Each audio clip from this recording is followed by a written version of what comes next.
at the bus depot? I gotta go someplace where I can get everything I love. Internet with 1 gig speeds. A home security system. A whole home DVR with thousands of shows on demand. Wait, all those things that you love, I know people right here who can get you all of it. Internet, TV, security, and phone. Get it all with Compori, your friendly neighborhood tech giant.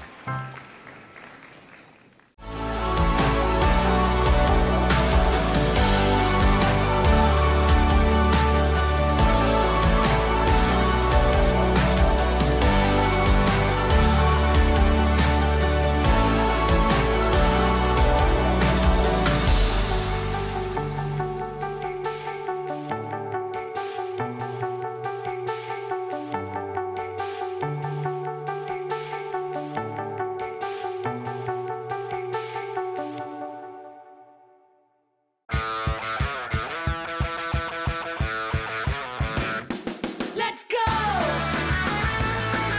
yeah! Reach for the sky. We go!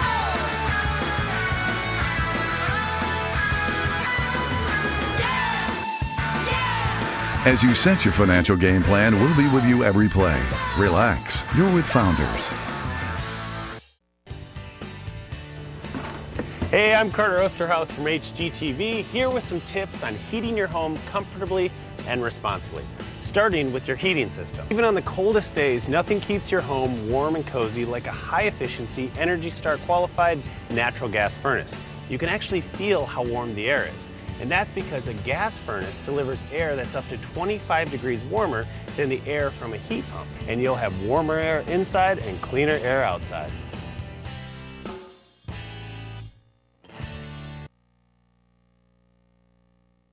All right. Well, thanks for coming back. I am here with Coach Jeremy Smith, head coach of Andrew Jackson High School Volunteers football team. Coach, how did you feel the prep went for your team coming into this game?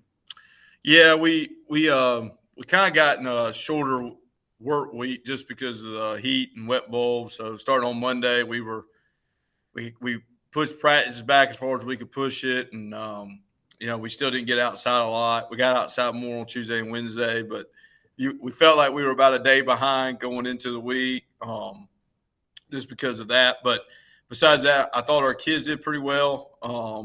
We're still teaching and kind of going along the lines of teaching them how to compete, teaching them how to, step up, do their job in crucial situations. So we're progressing through that and trying to get that out of practice a little bit, and create a sense of urgency about ourselves. But we felt like, we knew what we were going to see.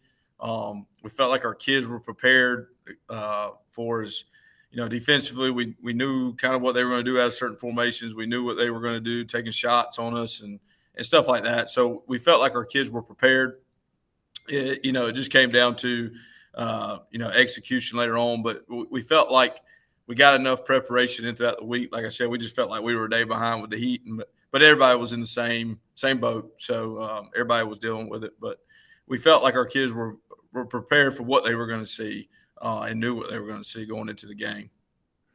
And obviously, I know you wanted to probably give them a victory message after that first game, but that didn't turn out. So what did you tell them? The big thing I told them at the end was, we just got to be able to finish. There's some things technique-wise we got to tackle better. I mean, it comes down to basics. We got to tackle better. Offensive line-wise, we got to block a little bit better. But we got to finish. We got to finish drives.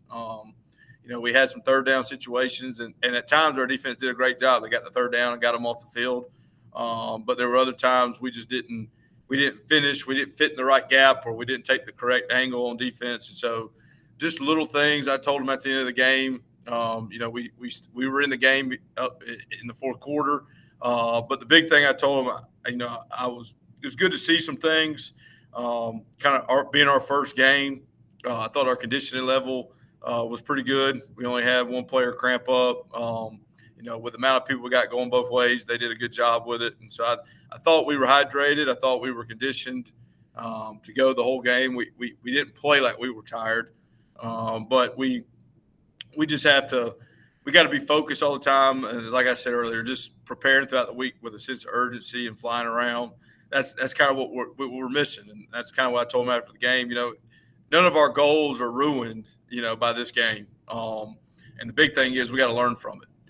It's an old saying, and I told him if you have a loss and you don't learn from it, then you just wasted the loss. And so that's the big thing right now is what we're going to hammer into them starting on Monday. Today is we got to learn from this loss. We got to learn what we did wrong and how to fix it going forward.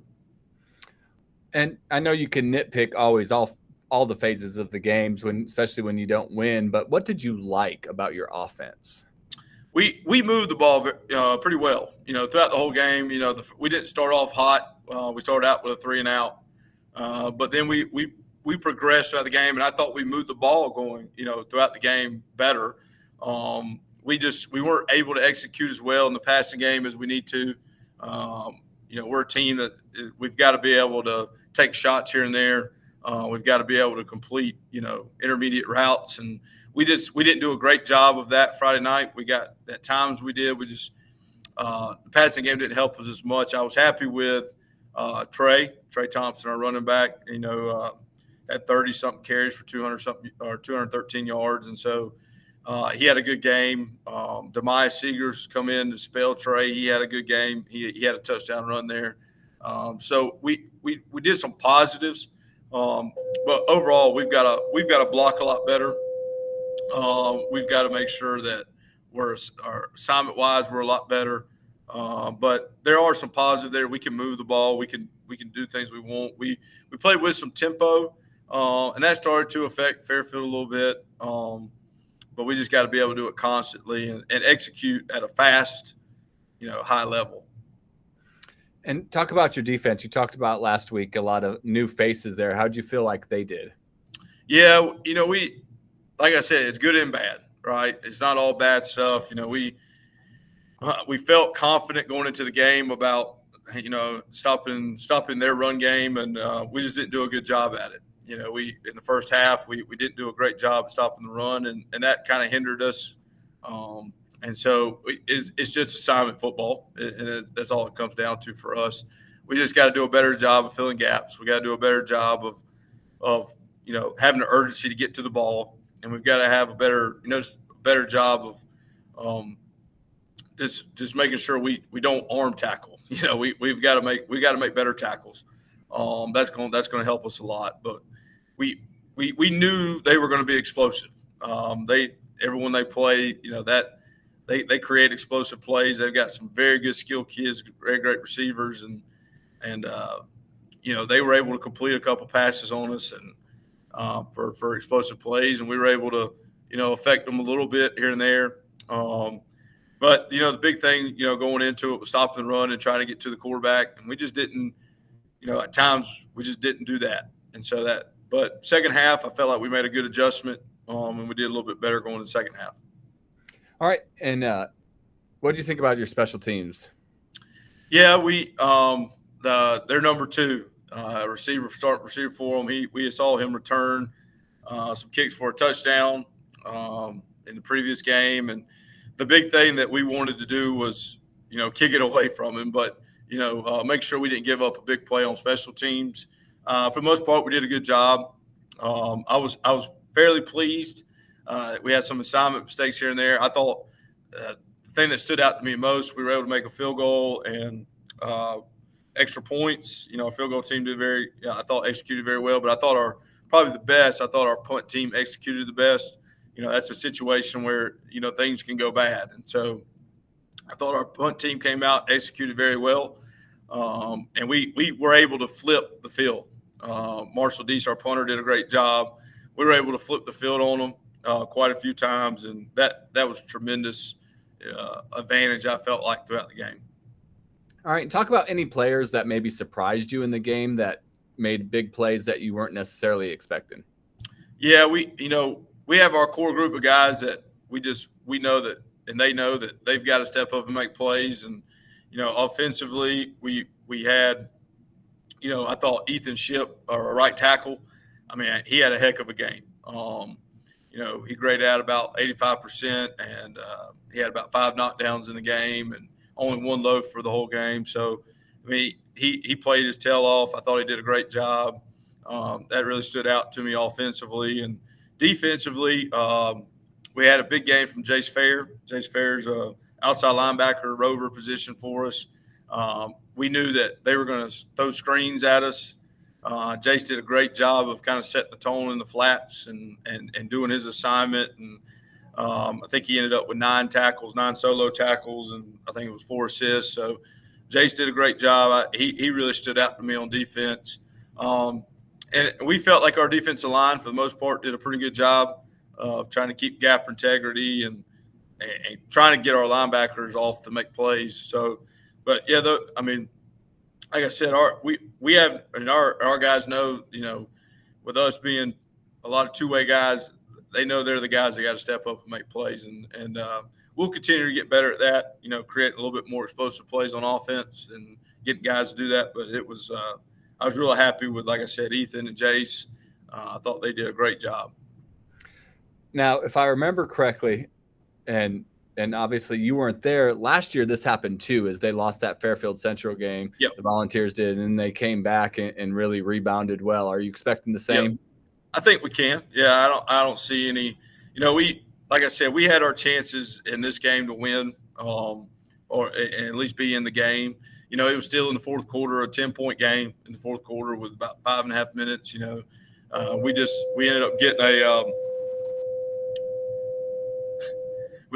a roughing the kicker, kind of a bang play there in the fourth quarter, and going after a punt. We just got them, stopped them on third down, and we were in the game. We still had our chances to win. We were in the red zone 3 times, didn't come out with a score, and so we were there. We felt like we'd done enough in the game to have a chance to win. But yeah, like I said earlier, I told the guys, we just got to learn from it going forward. And if we learn from it, we fix our mistakes, we're going to be fine throughout the season. And our goals are still there. They were very, like you said, they were very successful last year after losing this game. And so we've got to make sure we learn from our mistakes and going forward, and we'll be fine. All right. And this week you got Crestwood coming up. What are you expecting from them? Very similar to what we played this last week. Very athletic team. They're a 3A school, but they've got a lot of size to them, some depth to them. The quarterback's a heck of a player.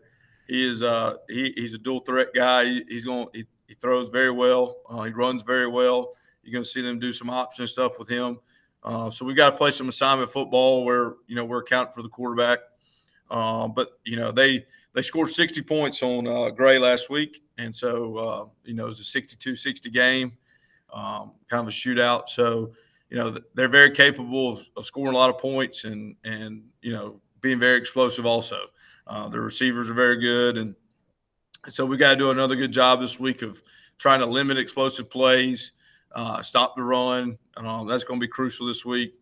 They're going to load the box on us offensively, with our current run game and with Trey, and a lot of teams are going to load the box on us. And so, again, it's just another week of we got to be able to make throws when we need to make throws and be efficient in the passing game and be a little bit creative of how we block people up. So it's very similar. They're a very, very good football team. And so we're going to have to be very disciplined, especially on defense. All right, Coach.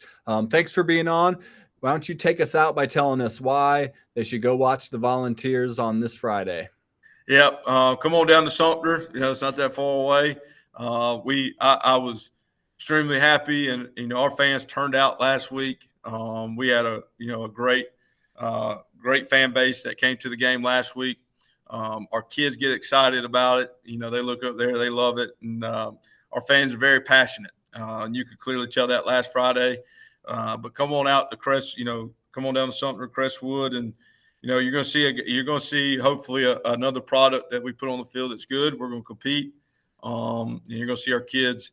They're going to keep fighting and flying around. So, come on out, and we're excited this week. Hey, Grant, what you doing at the bus depot? I gotta go someplace where I can get everything I love.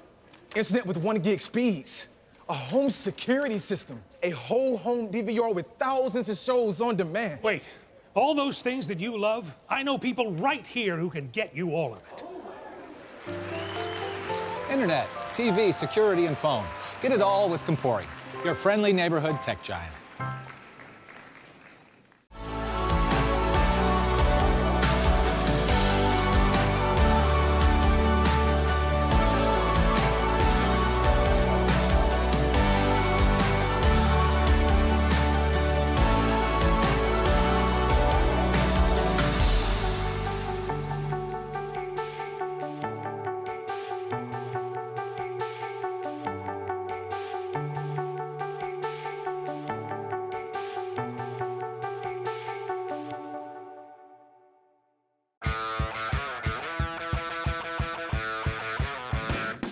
Let's go! Oh yeah! Reach for the sky. We go!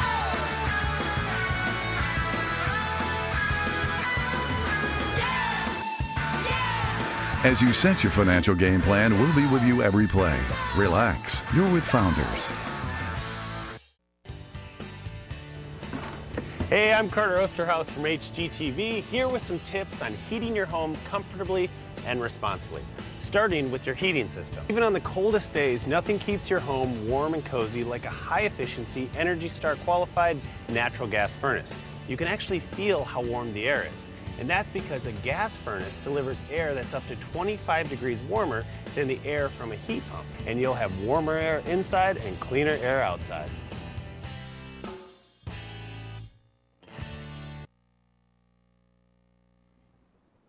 All right, and welcome back. Again, we got Coach Joe Watson, Buford's head coach, and he's going to be talking to us a little bit about last week and this upcoming week. Coach, thanks for being on. Absolutely. Thanks for having me. All right, so you had a last-minute change going into the game. You guys were supposed to play McBee, but actually played Louisville. Tell us how that happened and how that maybe affected your team.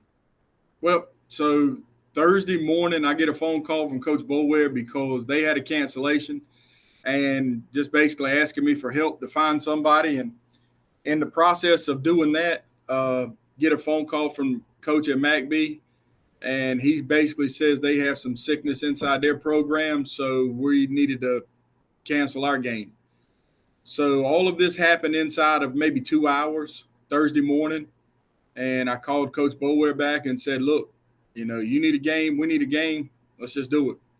And so we'd seen each other in 707s in the summer, got a film, got us prepared as much as possible for a Thursday at, you know, by lunchtime. And the rest is history, basically. We went over there Friday within, 24 plus hours of making the game. So, you know, I don't want to put our kids at risk at all as far as, you know, going to McBee. And that was what led up to us actually going to Louisville. And you got a fairly young team too, Coach. How does, you know, maybe mentally, how can a big change like that affect a team that maybe hasn't played as much football? Yeah, well, for the most part, our guys, you know, we have 5 seniors and right at 16 juniors on the team. And most of those 16 have played significant snaps for us in the past. I say most, I'd say half of them. But, you know, anytime anything like that happens, like I text out the coaches to let them know what was going on as soon as I found out because, you know, some are in the building and I got a couple that aren't. But, you know, when I text them out, I had one coach say, Coach is playing with us. We're not moving or we're not changing. So, you know, if it's said like that from a coach that, you know, with the change like that getting ready to go on, you know, you can only imagine what it does to the kids. But, you know, ultimately football is football. So. And I know the outcome, Coach, wasn't exactly what you wanted, but what do you say to the kids after a game like that? Well, it's kind of the same thing I said going in. You know, football is football. You've been playing it since you were 8 years old. And at some point, instincts have got to kick in. And if we're in cover 3, don't get beat deep. I mean, that's just the basics of the game. As a linebacker, if you're taught to read the guard, read the guard. I mean, like I said, football instincts have got to kick in at some point. And so that was kind of where we were afterwards as well. And like I said, I told them afterwards, we're gonna get this thing. This ship righted, and we got a decent test coming up this week. But I think our kids will respond to the challenge come today at practice. And going into that, I'm sure when you get beat, you always are looking to how do you improve moving forward. How does your offense improve moving forward? Well, we got to put the ball in our playmakers' hands as much as possible.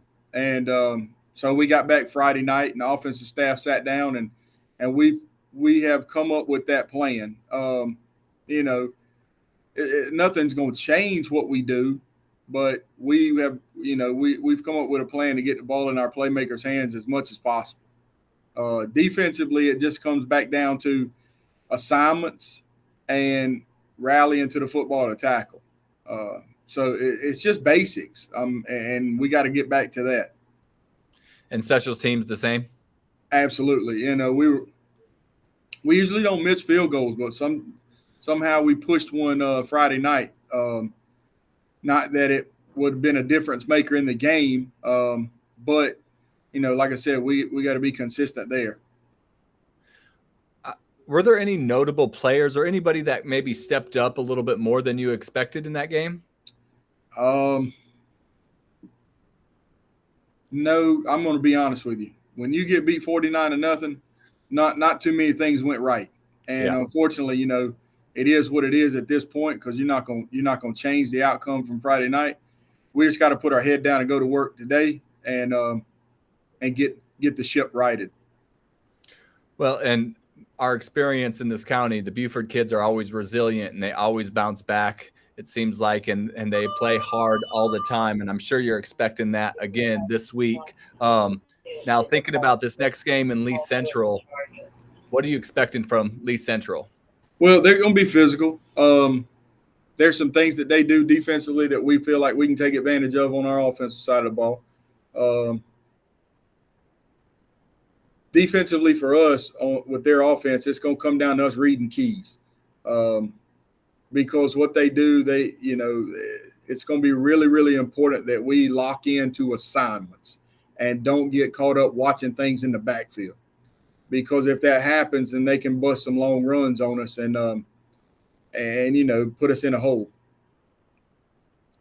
All right, and any big keys you think this week besides just kind of like it seems like going back to the fundamentals and just making sure they suit up and play football that you're expecting from your kids? Any big word for them or anything? Well, I'm gonna be honest. I like I said earlier, our kids are resilient. They're gonna come to work. Nobody's gonna shy away from it. And they understand what's in front of them. These non-region games are there for a reason. And although you want to win every one of them, at some point in time you got to learn from the things that's happened to you and correct them to move forward. And like I said, I think today we show up to practice. I think our kids will do that. That's one of the things I told them Friday night. I said, come ready to work Monday because we're going to get it fixed. We're going to get it fixed. And that's a really good point that these are non-region games. So like thinking about playoffs and stuff, really, you're just getting your players' experience at this point. Yeah, like I said, one of the main reasons is, we already have a bye week built into our schedule. And I really didn't want to do two. Like, I think the more game reps you can get, the better you're going to be. Whether it's good or bad, that experience of playing under the lights, there's only so much you can actually show them at practice. I mean, but to get them prepared to play under the lights is a completely different animal. And, like I said, I think the more reps you get at it, it's just more beneficial for you because what is it? The 29th of September when Central rolls in here, that's start a region for us. So we got a couple more tune-ups before then. And really, Coach, it wasn't that long ago that I think a Buford team went 0-4 in their non-region games and then came out and won the region. Yeah, that would have been the year before I got here in 18. And then when I got here in 19, it wasn't much better than that in the non-region games. And we wound up winning the region again for the back-to-back years, and then going to the second round of playoffs. And actually that year we lost to the eventual state champion in Saluda. So, I don't want to repeat that. But if it happened and that happened behind it, then, nobody would remember the non-conference games. So, well, great, Coach. Thanks for coming on again. And it's always good. And tell us one last time before we're done here, why should we come out and watch the Yellow Jackets take on Lee Central this weekend? Just because Friday night football is all about these kids, and the community here in Buford is one of the best that I've ever been around. And I have no doubt that they'll travel down to Bishopville to watch these kids perform. Awesome. Thank you. Hey, Grant, what you doing at the bus depot? I gotta go someplace where I can get everything I love. Internet with 1 gig speeds. A home security system. A whole home DVR with thousands of shows on demand. Wait, all those things that you love, I know people right here who can get you all of it. Internet, TV, security, and phone. Get it all with Compori, your friendly neighborhood tech giant.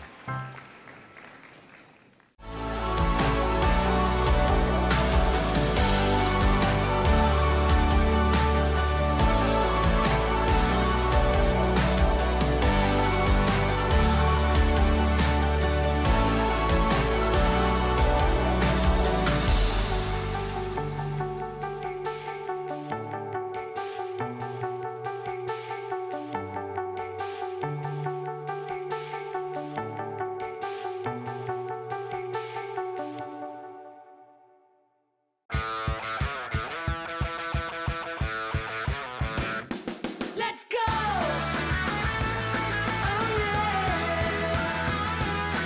Reach for the sky. We go!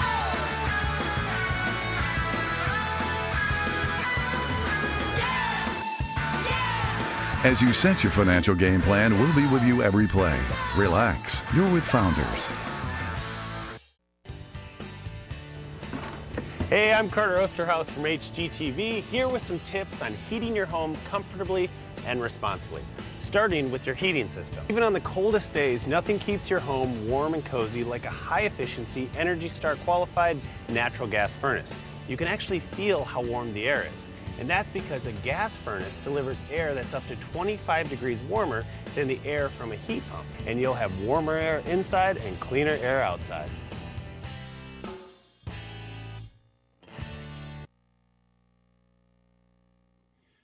All right, we are back here with Coach Adam Hastings, Indiana head football coach. Coach, thanks for being on again. Yeah, absolutely. Thanks for having me, Troy. All right, Coach, talk about how you felt your team did preparing for this week's game.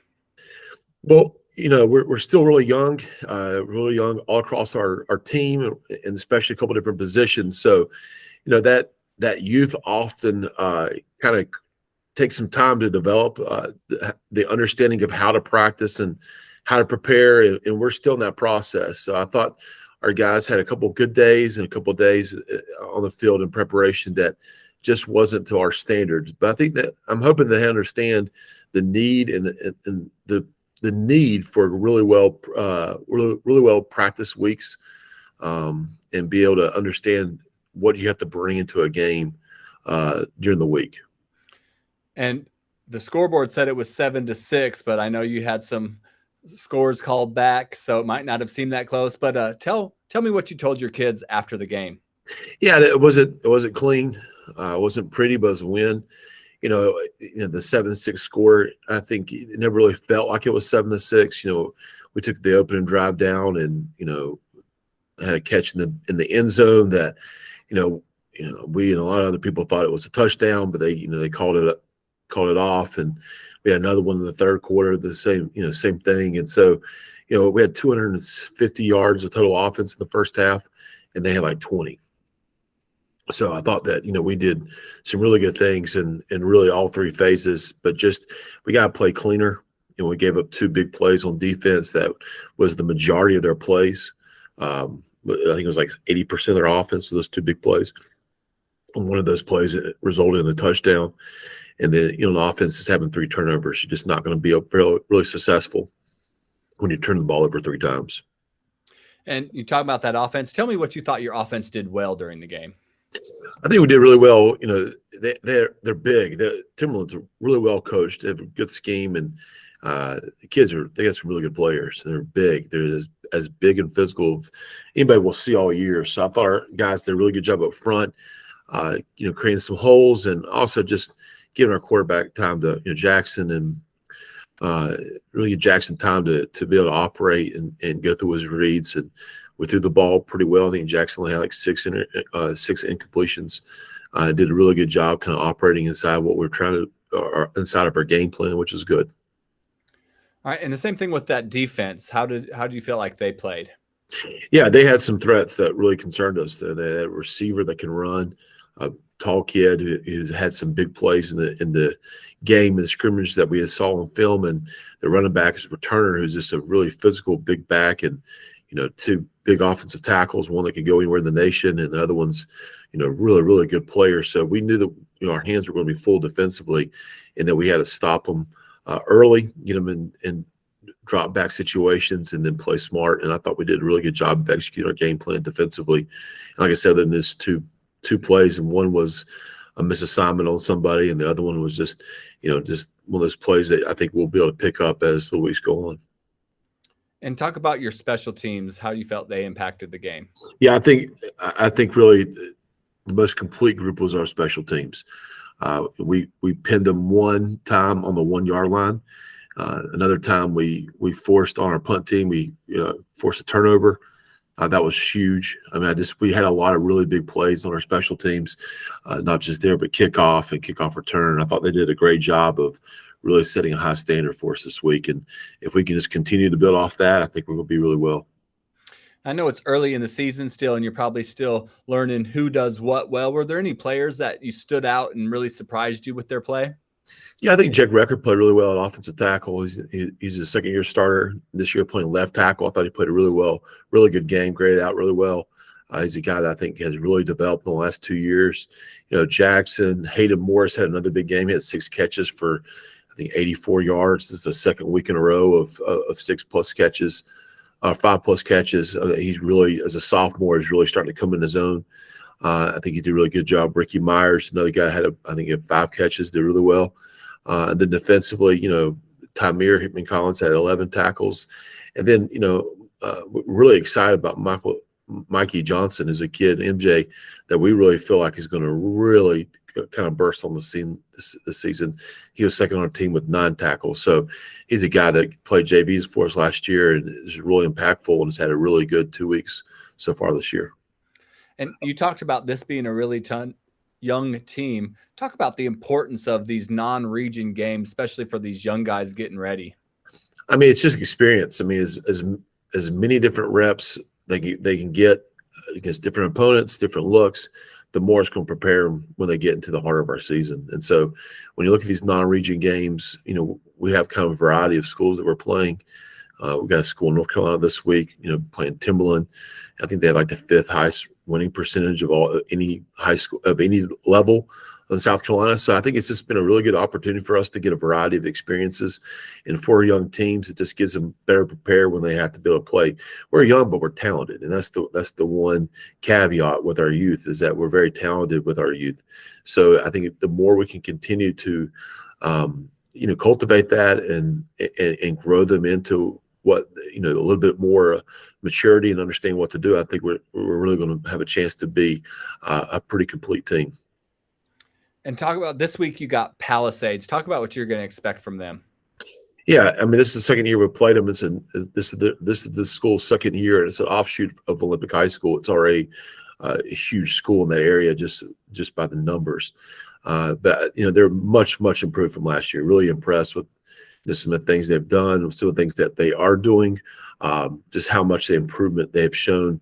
That blowout win of East Meck last week, played West Charlotte close in the opener. So it's a team that, just having a lot of coaches there from Charlotte area, I think we're kind of familiar with some of the stuff they're doing. But for our guys just not having a lot of experience in that, it's going to be a really great experience to go against a team that has a lot of size.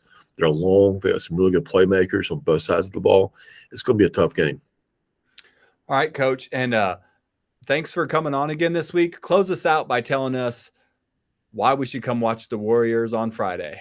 It's a home game. And so anytime you have an opportunity to come to Indiana on a Friday night, the weather's going to be great. It's going to be a great environment. It's going to be a great game. You'll see two really good teams. I think it's going to be a great opportunity for our young men to continue to showcase the great work they've done in this offseason.